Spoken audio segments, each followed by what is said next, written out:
Les conflits font partie de la vie. Ils surgissent dans nos relations personnelles, professionnelles, ou même avec nous-mêmes. Pourtant, un conflit n'est pas forcément destructeur.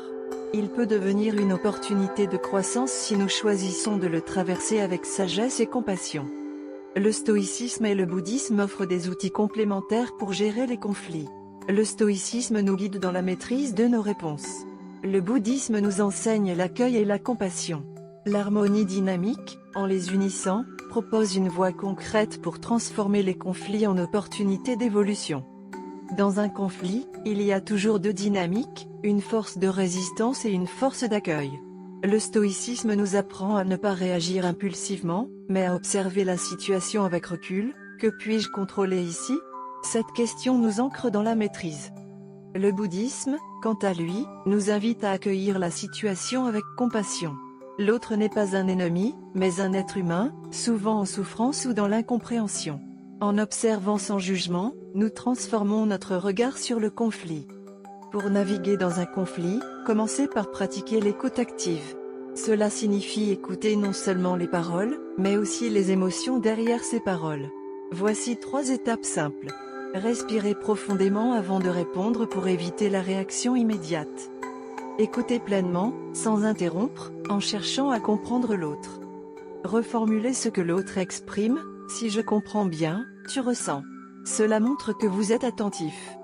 En utilisant l'écoute active, vous créez un espace de dialogue où chacun se sent entendu. La communication bienveillante renforce cela. Exprimez votre point de vue avec clarté et calme, sans accusation. Par exemple, je ressens. Face à cette situation, car. Au lieu de tu fais toujours. Imaginons que votre collègue vous critique injustement. Votre premier réflexe pourrait être la colère ou la défense. Mais l'harmonie dynamique propose autre chose. Stoïcisme, respirez, recentrez-vous et rappelez-vous que vous ne contrôlez pas ces paroles, seulement votre réponse. Bouddhisme, accueillez l'émotion sans jugement et cherchez à comprendre ce qui peut motiver votre collègue. Peut-être traverse-t-il une difficulté? En combinant ces 2 approches, vous pouvez répondre avec calme, je comprends que tu ressens cela. Peux-tu m'en dire plus pour que je comprenne mieux?